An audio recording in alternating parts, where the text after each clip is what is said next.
ठाण्यातील टिकुजिनीवाडी road hill garden सोसायटीला जाणाऱ्या मार्गावर वाहनांची पार्किंग रस्त्यालगत मोठ्या प्रमाणात अस्ताव्यस्त होते। त्यामुळे वाहतुकीस खूप त्रास होतोच। शाळेच्या बसेस, ज्येष्ठ नागरिक व समोरच बस थांबा असल्यामुळे आजूबाजूच्या परिसरातील वसाहतीतील लोकांना नाहक मानसिक त्रासाचा सामना करावा लागतोय।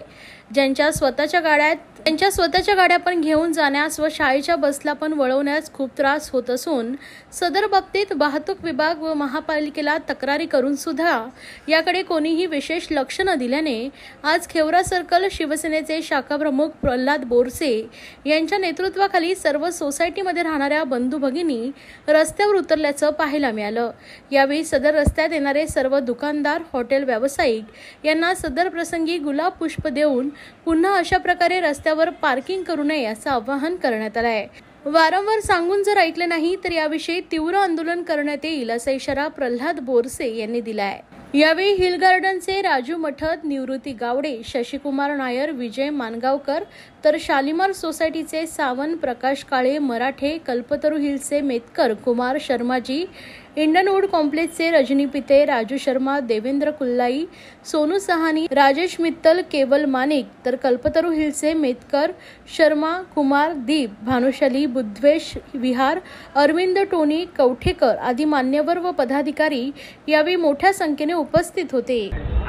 बघा, यावेळेस बऱ्याच दिवसापासून, वर्षांपासून महापालिका प्रशासन आणि वाहतूक प्रशासनाला आम्ही वारंवार तक्रार केल्यावर नंतर सुद्धा आमची दखल घेतली जात नाही। शिवाय याच्या अगोदर आम्ही महापालिका आयुक्तांची पण भेट घेतली। आमच्या या रस्त्या संदर्भात आणि अनधिकृत पार्किंग या संदर्भात त्यांना सूचना दिल्या होत्या आणि आम्ही विनंती केली होती, पण त्यांनी आम्हाला आश्वासन दिले होते उपायुक्तांना तुमच्या समस्यांसाठी पाठवतो, पण अद्याप आम्ही भेटल्यानंतर 15 दिवस झाले अद्याप कोणी आलं नाही आमच्या भेटीला। त्यामुळे आज तुम्हाला माहिती आहे, सामान्य जनतेचा आज रस्त्यावर उतरूनच आमचा कोणी समस्या सोडवू शकते। दुकानदार आहेत त्यांना फुल देत आहे, त्यामागचं काय? आता हा आमचा पहिले प्रेमाने सांगतोय, नंतर सभोवतालच्या सोसायटीचा उद्रेक होईल त्यावेळेस आम्ही फुल नाही देणार। मग त्यावेळेस आपल्याला पण बोलून घेऊ, बाकीचे सोसायटीचे काय परिस्थिती नाही होईल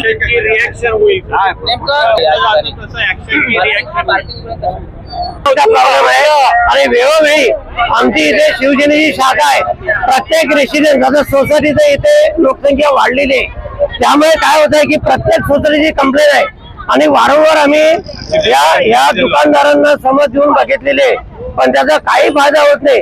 म्हणून शाखेच्या माध्यमातून शाखा प्रमुख प्रल्हाद बोरसे आणि टोनी हे यांनी याच्या पुढे पुढाकार घेतला आणि सर्व रेसिडेन्स मोठे ग्रीव्हन्सेस होते, याच्यामध्ये बराच लोकांचा प्रभाग नंबर फक्त सध्या टिकुजिनीवाडी परिसर याच्यामध्ये भाग घेतोय, पुढे अजून ग्रीव्हन्सेस वाढतील, त्यामुळे आम्ही आता एक चांगली शांतपणाची समज यांना आम्ही देतोय।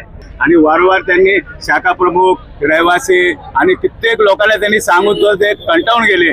शेवटी इथल्या शाखा प्रमुख, उपशाखा प्रमुख सगळ्या लोकांनी, सगळ्या पार्टीच्या लोकांनी इथे इन्व्हॉल्व्ह होऊन शेवटी याचा शांततेचा मोर्चा काढलेला आहे। ह्याच्या पुढे आणखी उग्र निवेदन आम्हाला करावं लागेल आणि ह्याच्या पुढे जास्त ऍक्शन घ्यावं लागेल, कारण की जे ज्येष्ठ नागरिक आहे इकडे जवळजवळ 90% ज्येष्ठ नागरिक आपल्याकडे आहेत, त्यासाठी आम्ही आंदोलन करतो आहोत। शांततेचा मोर्चाने गावा। ज्येष्ठ नागरिक आहे, माझं वय वर्ष 83 वर्षाचं आहे।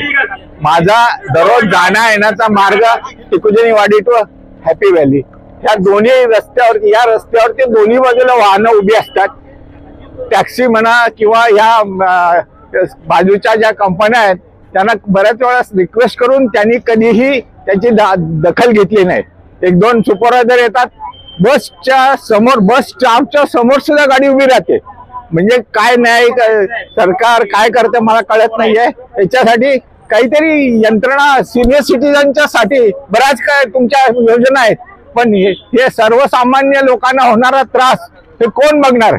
ह्याची दखल घेणं आवश्यक आहे। आम्ही टीएमसी ऑफिसला जाऊन आलो, आम्ही कमिशनर साहेबांनाही भेटलो आहोत, तरी कमिशनर साहेबांनी आम्हाला आश्वासन दिलं होतं की या एरियामध्ये ते त्यांचे जे टीएमसीचे ऑफिसर आहेत तायडे साहेब त्यांना पाठवतील, पण तायडे साहेब काही आले नाहीत, म्हणून प्रल्हाद दादांना हे आंदोलन करायला लागलेलं आहे। आणि जर हे आंदोलनाला काहीही प्रतिसाद मिळाला नाही तर आम्ही सीएम साहेबांकडे जाणार आहोत। आणि हे हॉकर्स तर काढले पाहिजेतच. पार्किंग जी इलिगल आहे ती पूर्णपणे काढली पाहिजे. हे प्रशासनाचं काम आहे आणि हे त्यांनी केलंच पाहिजे.